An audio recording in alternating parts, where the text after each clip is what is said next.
अध्याय 4 श्री गुरु दत्तात्रयांची जन्मकथा। हा अध्याय पठन केल्यास आपणास विवेक धैर्यातील सद्गुण वाढतील, दत्तात्रयांची कृपा होईल। श्री गणेशाय नमः। सिद्धयोगी नामधारकांना दत्त जन्माख्यान सांगू लागले। ते म्हणाले, वस्तुतः सृष्टीच्या उत्पत्तीपूर्वी सर्व जन्मे होते, नंतर त्यात हिरण्यगर्भ निर्माण झाले। हिरण्यगर्भ म्हणजेच रजोगुणाने उत्पन्न झालेले ब्रह्मदेव। त्या हिरण्यगर्भाला ब्रह्मांड असेही म्हणतात।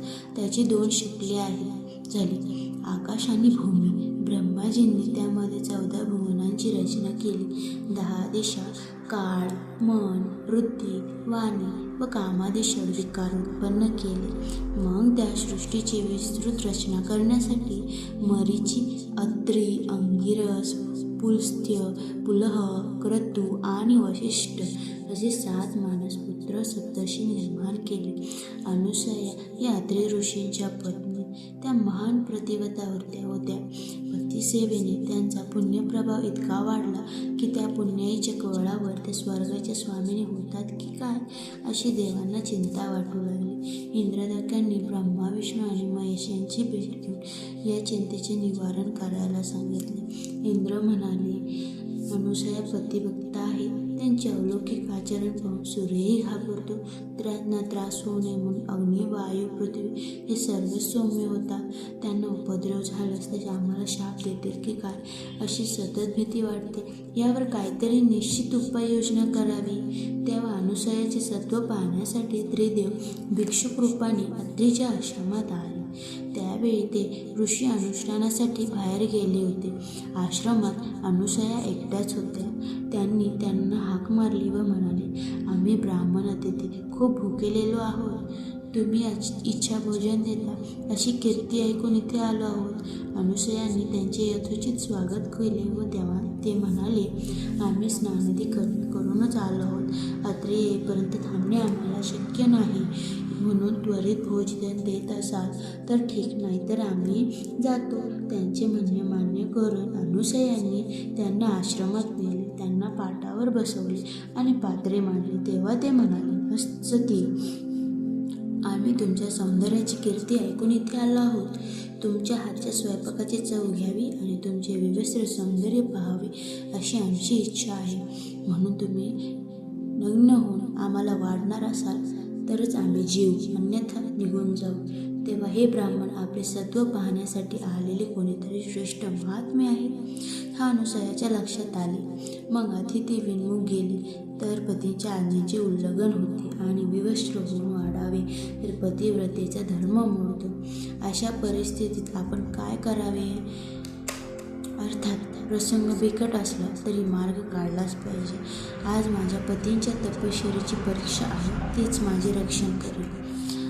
अशा विचार करून त्यांनी त्यांच्या मागणीला होकार दिला। त्या स्वयंपाकगृहात गेल्या, तिथे विवस्त्र होऊन पक्वान्नाची पाने उचलली व माझ्या पतीशी तपश्चर्या श्रेष्ठ असेल तर हे 3ही अतिथी लहान बालके होतील असे म्हणून बाहेर आल्या, तर काय आश्चर्य, या भिक्षुकांची 3 बालके झाली। ती भुकेने व्याकुळ होऊन रडू लागली। अनुसूया अचंबित झाल्या, मग स्वतःला सावरून वस्त्रे नेसून आल्या। मातृसुलभ वात्सल्याने त्यांना पान्हा फुटला। त्यांनी एकेकाला मांडीवर घेऊन त्यांना स्तनपान दिले। त्या त्रिवेदांच्या मातोश्री झाल्या। त्यांनी 3घांना नाहूमाखू घातले आणि पाळण्यात घालून निजवले। मध्यास्तमयी अत्री आश्रमात परतले, तेव्हा पाळण्यात झोपलेल्या बालकांना पाहून त्यांना मोठे आश्चर्य वाटले। अनुसूयांनी त्यांना सर्व वृत्तांत सांगितला। अत्रींनी अंतर्ज्ञानाने त्यांचे स्वरूप गुण जाणले आणि बालरूपातील त्रिवेदांना वंदन केले। तेव्हा ते 3घेही आपले बालरूप तसेच ठेवून निजरूपात प्रकट झाले। त्यांनी अत्री व अनुसूया यांची प्रशंसा केली आणि वर मागण्यास सांगितले। अत्रींनी अनुसूयाशी चर्चा केली व म्हणाले, हे देवश्रेष्ठींनो, तुम्ही बालरूपाने माझी घरी आलेलेच आहात, तर माझे पुत्र म्हणून इथेच राहा। तेव्हा तथास्तु म्हणून ते 3ही देव स्वस्थानी परतले। अत्रे, अनुसूया यांनी त्या बालकाचे नामकरण केले। बालरूपातले ब्रह्मा, विष्णू, महेश्वर यांची अनुक्रमे चंद्रदत्त आणि दुर्वास अशी नावे ठेवली। काही काळाने दुर्वास आणि चंद्र मातेसन्मुख उभे राहिले. दुर्वास म्हणाले, आई, मी तीर्थयात्रा व तपश्चर्या करणार आहे. मला निरोप द्या. चंद्र म्हणाला, मी तारकनाथ राहून तुमच्या चरणाचे नित्य दर्शन घेईन. शीतल चांदणे पसरून तुम्हा सर्वांना सुख देईन आणि पृथ्वीवरील वनस्पतीचे पोषण करेन. विष्णुमूर्त दत्त तुमच्यापाशी राहून तुमची सेवा करतील. अनुसूया यांनी त्यांना जाण्याची आज्ञा दिली. विष्णू दत्त रूपाने अदृश्यरामी राहिले. ब्रह्मदेव आणि शंकर यांनी आपापले दिव्य अंश त्यांच्या स्थानी स्थापन केले. तेव्हापासून दत्त हे अत्रि अनुसूया यांचे पुत्र आणि श्री विष्णूचे अवतार असून दत्तात्रय म्हणून अगदी एकत्वाने राहिले. ते दत्तात्रय महाप्रभू हेच गुरु परंपरेचे मूळ पीठ आहेत. दत्ता जन्माची अद्भुत कथा ऐकून नामधारकांना अपार धन्यता वाटली. ते सिद्धयोगांना म्हणाले, मुनिवर्य, आता मला श्री दत्तात्रयांच्या अवतारविषयीशी सविस्तर सांगा. हरिओम.